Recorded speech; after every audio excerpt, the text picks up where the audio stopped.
2018. We're here in Rockford, Illinois, Winnebago County. And this is Concord Commons. It's a public housing project. Well, it's represented as a public housing project in Rockford, Illinois. But it's not really. It's actually owned by a private owner who is the head Democrat in Rockford. Now, as you'll see, this complex is hundreds of units. Okay? These units go from all along here. Now, this property is managed by Rockford Housing Authority. Once again, the owner, the top Democrat here in town, was the chairman of Rockford Housing Authority. So not only was he the private owner of a public housing project, he was the top Democrat, he was the owner of the property, and he was the chairman of the company that managed it, which is Rockford Housing Authority. Now, if you know how the Democrats work in Illinois, on election day, you'll have vans and school buses lined up out here to take everybody to go vote. Because quite frankly, this is what's in store for the rest of America. Under the UN plan and the New World Order, the plans are to see there's a perfect example right there of what kind of people you got living here. This is what is planned for the rest of America. You've got just absolute desolation. Look at this landscape, all right? This is what America will look like if the New World Order gets their way. And as we've learned, today is February 3rd, as we learned yesterday, the FBI has been complicit with this group of criminals who's been running America for the past, at least since they killed John F. Kennedy. And they pretty much were running things before that. But since then, they've had absolute control of this country. So I've gotten wise to what's going on in America because in 1978, I was lured into a real estate deal in downtown Rockford by the owner of this property, the top Democrat in town. There'd been a murder at the property, and it had sat unable to sell it. It was on the market. They couldn't sell it. And so one of my church friends lured me and my brother into buying it. Well, we found out there was a murder there the year before we bought it, and it looked like that this guy, the top Democrat that owns this property, he was a top attorney in town too, and an alderman with the city of Rockford. His son is currently the city attorney for the city of Rockford. The guy that owned this property, the top Democrat, was also the campaign manager for the next three mayors. McNamara, John McNamara, 1981 to 1989. Box from 1989 to 1997. And then Doug Scott after that until 2005. So, Tom Meyer was the top Democrat here in town. He lured me into a real estate scam downtown for some clients who owned a property where there had been a murder. And it looks like the murder was probably committed by one of the owners of the property. And I was lured in to kind of cover the tracks to sign on to the deed. So, this Tom Meyer character,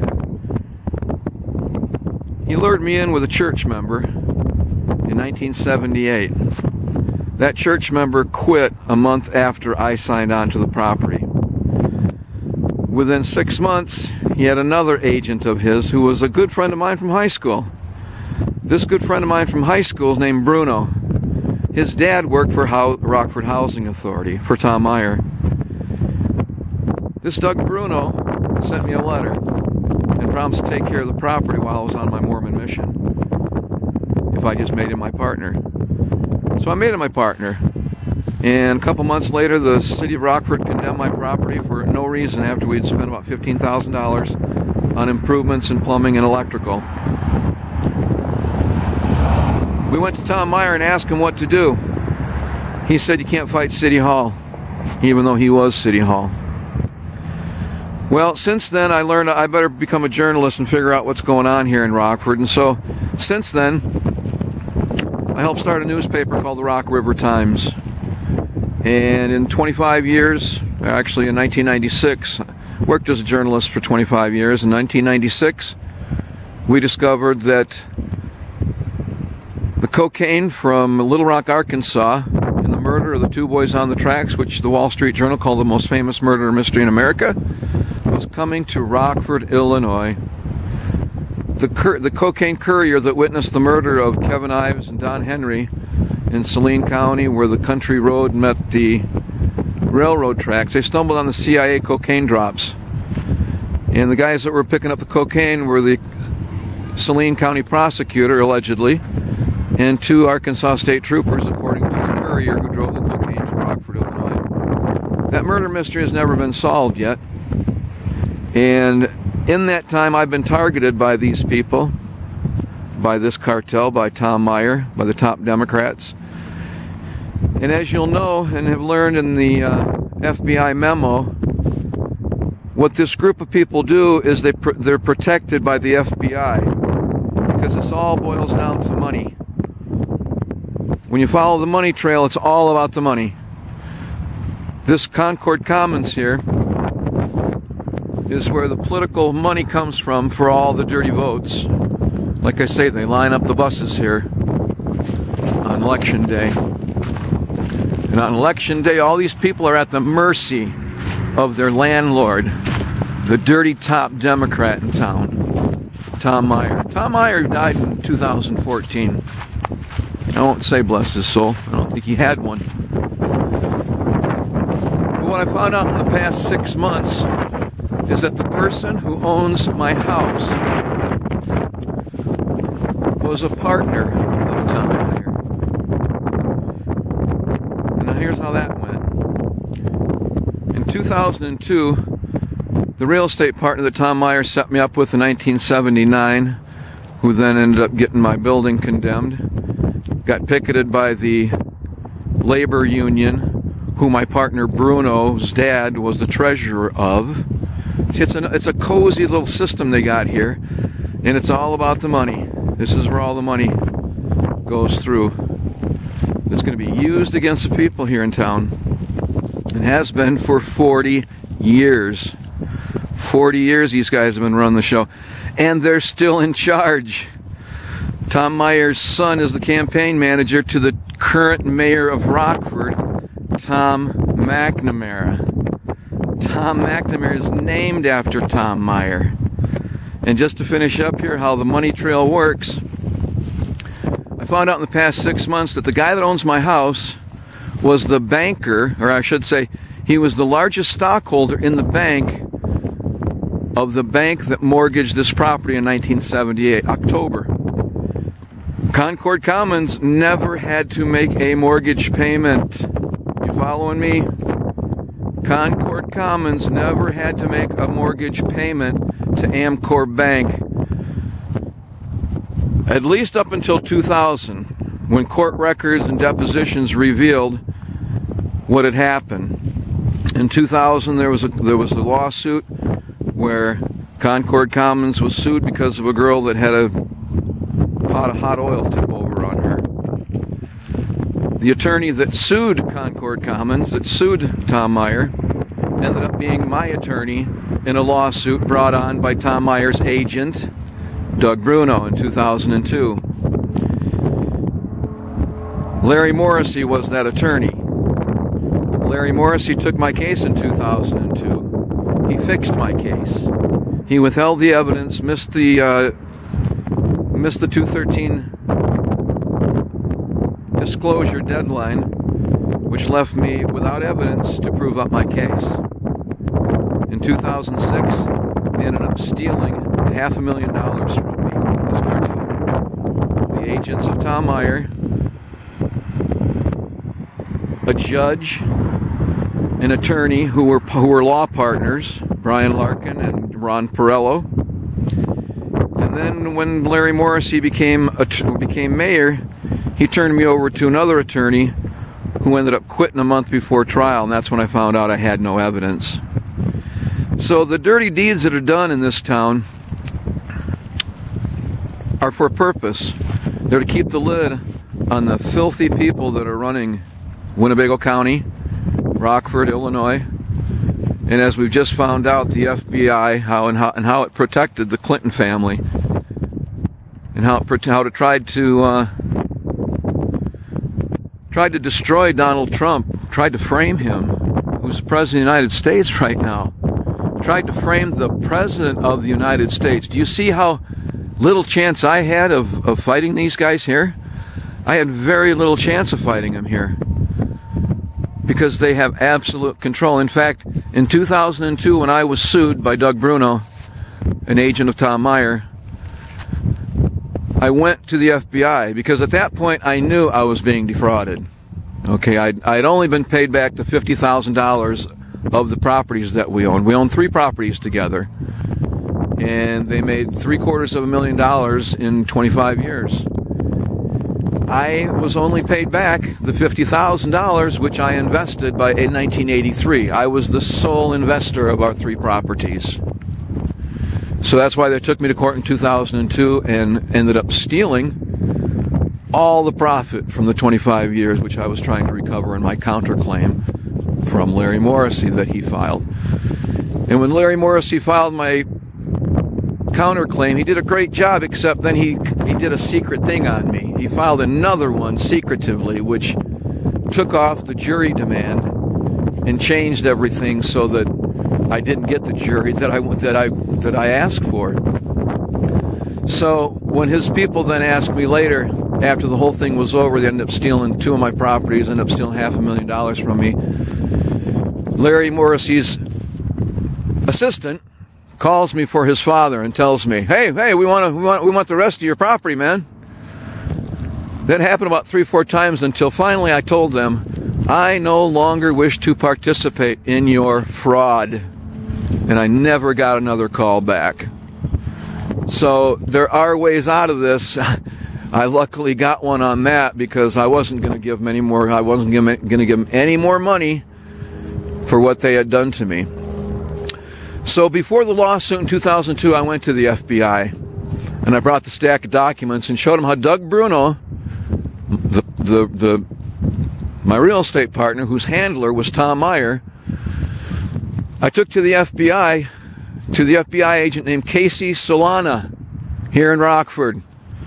Took a stack of documents from the bank, and I told him that the banker at Bank 1, Richard Bystrom III, had taken my name off the account, taken my name off the checking account. That's how they were able to steal my money. From 1992 to 2000, they had taken my name off all the records of the partnership account, of our real estate partnership. Went to the FBI, sat in front of Casey Solana. I thought, oh, this can be a good meeting. My old scoutmaster was an FBI agent. I grew up Mormon, and this seems like a long way from Salt Lake City, but trust me, it connects. Because the guy, the banker, who was the largest stockholder in Amcore Bank, Amcore Bank loaned the money for Tom Meyer, never had to make a payment. The largest stockholder was my Mormon bishop, who later became a stake president in the Mormon Church and a general authority in the Mormon Church. His father is in line to be the president and prophet of the Mormon Church. His father was a CIA recruiter at BYU, Brigham Young University, from 1970 to 1980, when they recruited more FBI and CIA agents than any other private college or public in the United States. The president of BYU then became a general authority, became an apostle. He'd never served a mission. He'd never been a bishop, never been a stake president, never been a mission president. He went straight from University of Chicago as a professor in law, Rockefeller University, right to the apostleship of the Mormon Church, and next in line to be the next prophet of the Mormon Church.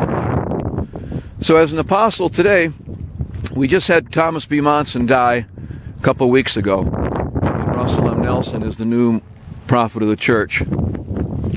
But here's the catch.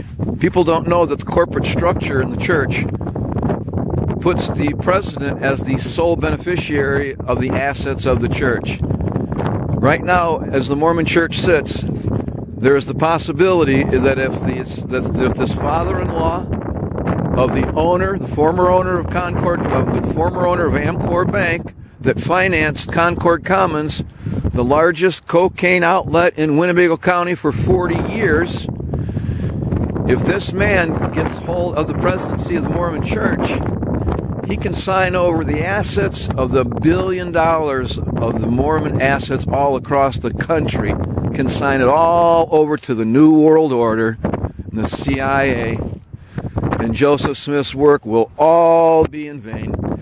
Joseph Smith was the founder of Mormonism. He translated a book called the Book of Mormon. That Book of Mormon has one message, which is the most predominant theme of the whole book, which is satanic secret combinations or conspiracies in the last days would attempt to take over America and the world, and they would do it through theft, deception, and what the Book of Mormon calls Gadianton robbers. These thieves and Satanists that Joseph Smith identified in 1830, right, or should say 1829, when the book was first finished. That book foretold that these satanic secret conspirators would infiltrate government and his own church. I have been targeted by the son-in-law of the next in line for the head of the Mormon church, who I believe is there to destroy the good people, the good Christians of the Mormon church.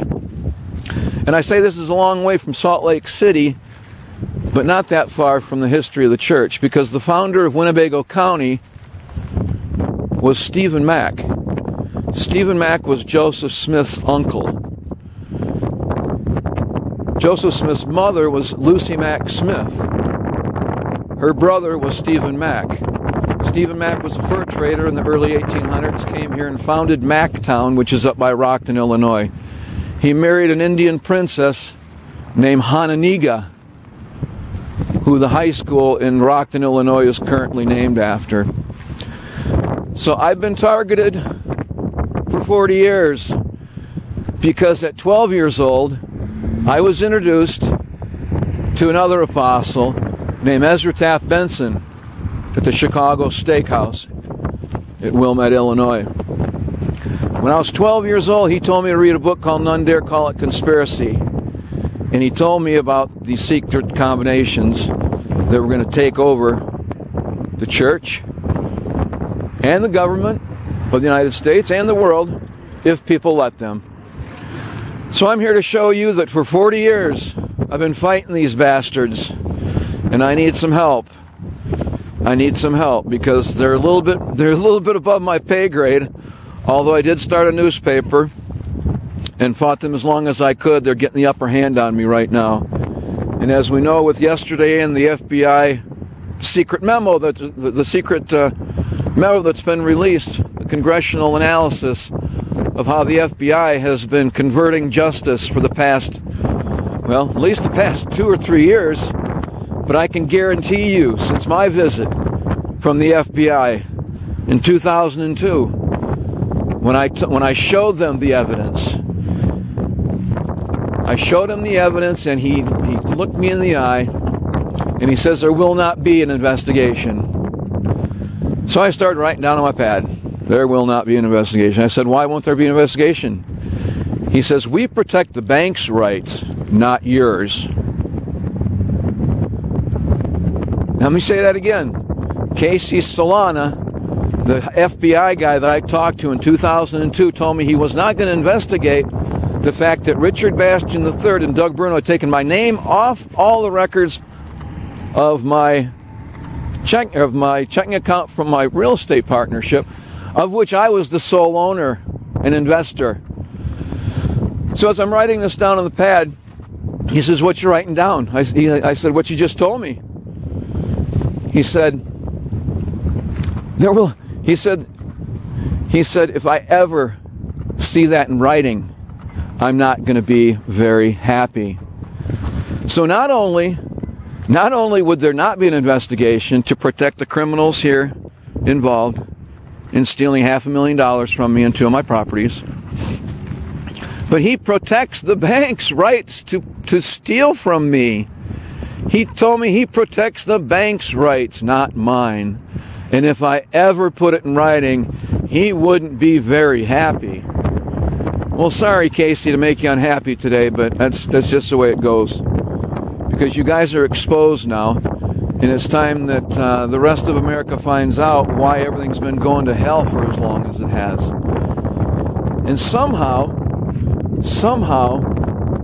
my own Mormon church, Deseret News, the spokesperson for the Mormon Church, told everybody to vote for Hillary Clinton in this past election. So if you ask me, there's been an infiltration in the church, because if I, a lone man, can find out what's going on, I'm sure the CIA would know that they're trafficking cocaine and have been for the past 40 years. And as we know, the higher-ups in the Mormon Church are very well connected to the CIA, at least the bad ones. And it's about time that everybody learn what's going on. So one more point. That son-in-law of next in line to be Mormon president and prophet, he's the owner of my property now, because these Mormon friends of mine stepped in to help me when the church, or I should say when the deep state stole $500,000 from me in court from 2002 to 2006. My church friends stepped in to help me out. The owner of the bank, son-in-law of the next prophet, could have loaned me the mortgage right there, but instead he had his company buy it in secret, and his team buy the property, and promised to sell it back to me if I just bought 6 of their properties. See, as a banker, you get foreclosed properties, and then his company ends up buying all these foreclosed properties from the crack and cocaine problems and heroin in Rockford. It's causing all the real estate taxes to go sky high, crime to go sky high, and for Rockford, Illinois to be the most dangerous city in America. So right now, instead of selling my property back to me, a brownstone fourplex in downtown Rockford. Oh yeah, Tom Meyer was the head of the downtown Bullseye Committee with Richard Bastian III at Bank One also. So one of the reasons I got really well targeted was because my property was downtown, and they knew at any time they could come in and do whatever they want to violate my rights in some way with the building department and shut me down. Well, that's what's going on right now, and that's why I'm making this video. Because right now, these guys need to be exposed. There's a criminal cartel that is operating within the Mormon Church locally here, and it's all about real estate, and I won't even talk about the sex clubs or the pedophilia. So I'm going to sign out right now. I can say I'm here in Rockford, Illinois. It's February 3rd, 2018. My name is John Bystrom. I'm a target of the Deep State, Deep Church Cocaine Cartel, and here I am exposing it. So do some research and find out just exactly what I'm telling you is the truth. So I'm going to sign out. Thanks for listening.